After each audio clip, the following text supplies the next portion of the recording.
우리가 사무엘하 2장에 있는 말씀을 함께 보았습니다. 이 말씀은 사울이 죽은 다음에 그 다윗은 유다 지파의 지지를 얻어가지고 헤브론의 왕으로 추대가 됩니다. 그때가 BC 1010년인데 반대편에서는 그 나머지 지파 11지파들이 사울의 왕가를 지지하여 가지고 그 사울의 넷째 아들 이스보셋을 마하나임에서 왕으로 추대합니다. 그때가 또 언제냐면 BC 1005년이에요.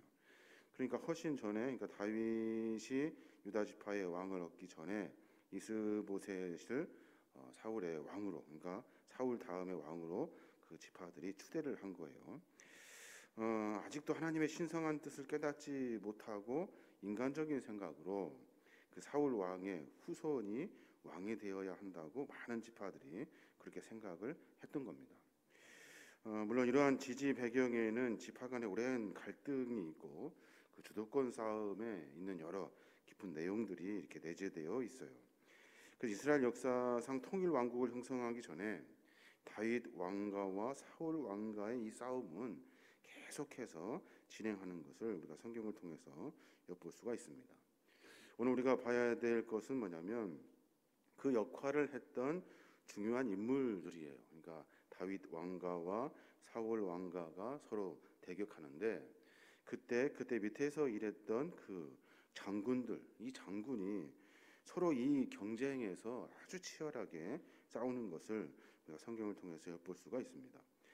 다윗의 군장은 누구예요? 군장은 요압이에요. 요압 장군. 이스보셋의 군장은 아브넬 장군. 이 두 장군이 서로 굉장히 경쟁적으로 싸우고 있는 거예요. 이러던 중에 이스라엘의 주도권을 잡기 위해 두 왕가의 아주 심각한 전쟁이 벌어지는데 그 전쟁이 바로 오늘 우리가 읽었던 기브온의 전쟁이에요. 그러니까 사울이 죽은 후에 다윗이 헤브론에서 이스라엘의 왕으로 추대되고 또 반대쪽에서는 사울의 넷째 아들 이스보셋이 마하나임에서 추대되었는데 서로 두 왕가를 인정하고 서로 경쟁적으로 자기들이 진짜 왕족이다라고 이야기를 하는 순간에 두 왕가가 서로 전쟁을 하게 되는 거예요. 그것이 기브온인데 기브온이 어딘지를 우리가 좀 봐야 될 필요가 있어요. 기브온에 중요한 것이 있어요. 뭐냐면 큰 샘물이 있어요. 샘물 크기가 얼마큼 되냐면 그 지름이 한 10km쯤 된대요. 그 지름이 11m쯤 된대요. 그리고 그 샘의 깊이가 한 14~15m쯤 된대요. 그러니까 굉장히 큰 우물이에요. 마치 이렇게 둔멍 같은 큰 둔멍. 그 당시 팔레스타인의 지방에 물이 없잖아요. 귀한데 정말로 큰 우물이 그곳에 있는 거예요. 그래서 그 기브온을 차지하기 위해서 다 서로 모여가지고 그곳에서 마침 전쟁이 일어나게 됩니다. 양쪽 진영이 서로 이렇게 대결을 하면서 진을 쳐놓고 있는 거예요. 그때 그 순간에 여러 일들이 있습니다만은 서로 이렇게 경쟁을 하면서 이렇게 쳐다보고 있었는데 아브넬이라는 장군이 요압에게 제안을 하죠. 무슨 제안을 하냐면 우리 소년들로 하여금 서로 겨루게 하자라고 말해요. 개역 성경에는 뭐라고 번역해 놨냐면 소년들로 하여금 장난치게 하자 그래요. 아브넬이 자기 그 수하들, 그 쫄병들을 앞세워 가지고 이 전쟁에서 크게 이렇게 서로 전쟁하지 말고 그 말은 몇 명만 뽑아 가지고 전쟁시켜서 이기는 사람이 다 갖자 뭐 이런 식이었던 것 같아요. 그때 대표로 선발된 사람이 양쪽에서 12명씩 나와서 전쟁을 하게 됩니다. 특징이 뭐냐면 방패가 없어요. 칼과 창만 가지고 서로 싸우게 됩니다. 12명씩 선발하여 싸우는데 그 싸움이 치열하기가 보통이 아니었대요. 오늘 본문의 말씀에 보면 정말로 그들이 죽을 것을 작정을 하고 아주 전쟁하는 것을 보게 됩니다.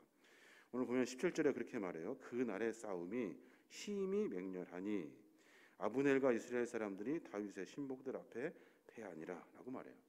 그날의 싸움이 엄청나게 심각했던 거예요. 여기서 우리가 생각해 봐야 될 것이 뭡니까? 그 다윗 왕가와 사울 왕가의 누가 진짜 왕권을 이어가는 중요한 어떤 역할이냐 하는 것도 있겠지만 이 장군들이 무모하게 자기 수하에 있는 사람들을 너무나 쉽게 생각하게 되는 거예요. 왜냐하면 자기들의 그 공명심 때문에 그 식망과 독망을 그걸 가지고 어떤 리더십을 쌓아야 하는데 자기 쫄병들 생명을 이렇게 장난칠 하듯이 그렇게 하여서 지도자가 되려고 했던 이 모습들을 우리가 성경을 통해서 보게 됩니다. 지도자들이 명심해야 될 것은 뭐냐면 자기가 할 수 있는 일에 다른 사람의 생명을 함부로 해하지 않도록 해야 되고 위험에 빠지지 않게 해야 하는데 그들은 하나님의 생각도 않고 자기들의 어떤 공명심을 위해 서로 그냥 싸움질을 시키는 거예요. 장난 삼아서 일을 시켜요. 결국에는 많은 피해를 보게 됩니다. 또 하나 우리가 기억해야 될 것이 있는데 거기에 보면 아사헬이라는 사람이 나와요. 아사헬의 특징이 뭐냐면 발이 빠르대요. 18절에 보면 그곳에 수루야의 세 아들 요압과 아비새와 아사헬이 있는데 아사헬의 발은 들노루같이 빠르더라. 그 사람이 이제 대표 선수로 나가서 이렇게 싸우게 되는 겁니다. 여기서 보면 수루야가 나와요. 수루야가 누구예요? 수루야는 다윗의 누이예요. 누나. 그 누나의 세 아들이 있는데 그 세 아들이 하나같이 정말로 맹장이었다는 거예요. 용장, 아주 훌륭한 장수였대요. 다윗의 군부를 그 세 명이 지휘를 해요. 하나는 요압이고 하나는 아비새이고 하나는 아사헬이에요. 이 삼형제가 다윗의 여러 군부를 이렇게 지휘하게 되는 겁니다. 그 중에 막내였던 그 아사헬이 날렵하기로 아주 유명한 사람이었대요. 둘노루같이 빨랐대요. 아사헬은 자신의 이러한 그 특기를 아주 장점으로 삼고 아주 자부심을 가지고 있었죠. 그때 이 기브온의 전쟁에서 최대의 공을 세울 생각으로 자기가 이렇게 누구를 상대하냐면 적장의 장수 아브넬을 상대하게 됩니다. 아사헬이 아주 빠르게 아브넬을 막 쫓아가요. 아브넬을 쓰러뜨리기 위해서 내가 저 장수만 잡으면 나는 그냥 이제 완전히 유명해진다 생각하고 막 쫓아가는 거예요.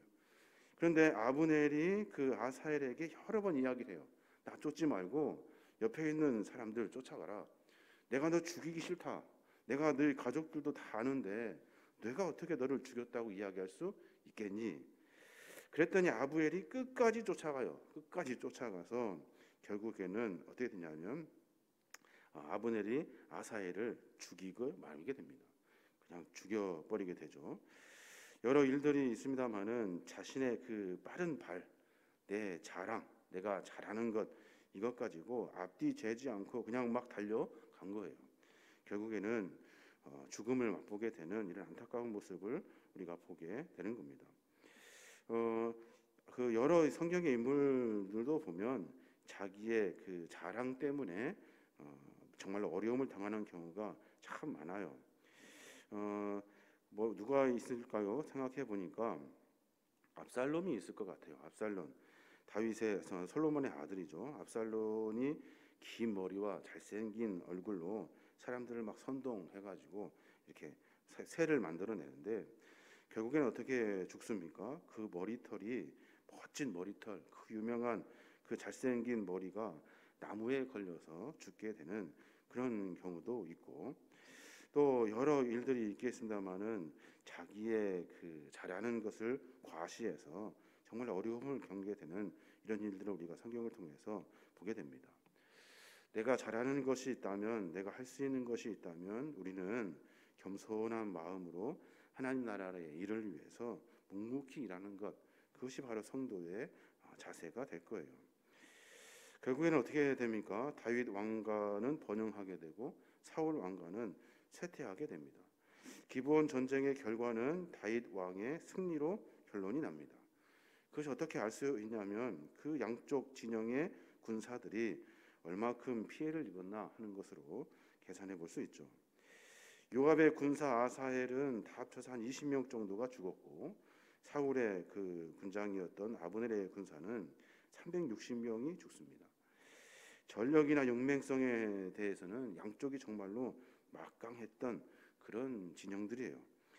그래서 하나님께서는 여러 일들을 하시는데 사울 왕가의 그 여러 지지자들이 하나님의 뜻을 생각하고 같이 함께 연대하여 합하여졌다면 아마 그들의 적군 블레셋을 아마 함께 힘을 합해서 쉽게 이겨나갈 수 있었을 거예요. 근데 서로 자기 진영의 어떤 욕심으로 말미암아 정말로 소모전, 계속해서 손해나는 전쟁을 계속하게 되는 겁니다. 우리는 매번 살아가면서 이런 정말로 손해나는 일들을 참 많이 할 때가 있어요. 왜 그럴까요? 하나님의 그 귀한 뜻을 깊이 묵상하고 하나님이 도대체 어떻게 하시려는지를 늘 고민하면서 삶을 살아야 돼요. 자기의 자랑을 삼으려고 내 막 어떤 힘을 자랑하려고 하는 것도 아니고 내가 잘하는 것 가지고 자신 있게 밀어붙여서 그것이 될 거다라고 생각하는 것도 틀리고, 그리고 이것은 분명히 사람의 생각으로 이 모든 이치가 우리가 다 생각하기에 사울 왕의 왕가가 다음 이스라엘의 왕이 되어야 한다라고 생각하는 이런 일반적인 생각들, 이 생각들이 우리로 하여금 자꾸 무너지게 하는 거예요. 우리는 어떻게 해야 합니까? 믿음의 눈으로 하나님이 어떻게 일하실지를 늘 고민하며 살아야 하는 거예요. 어려운 일이죠. 잘 말씀도 안 하시고 확실하게 보이는 것도 없고, 그러나 성령께서 우리 마음과 삶을 움직여 주시는 거예요.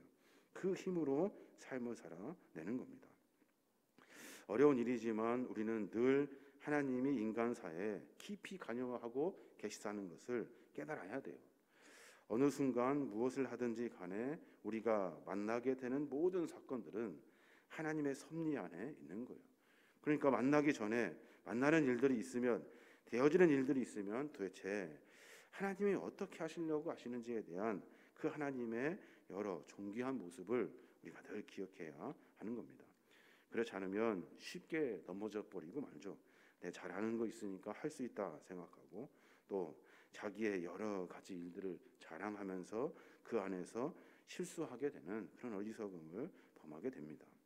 오늘 하루 가운데 그런 고백이 있었으면 좋겠어요. 이스라엘 땅 안에 다윗 왕과 그 지지자들과 사울의 왕가를 지지하는 양쪽 진영이 서로 대결을 합니다. 쓸데없는 소모전 같은 일이지만 그들은 거기에 목숨을 걸어요.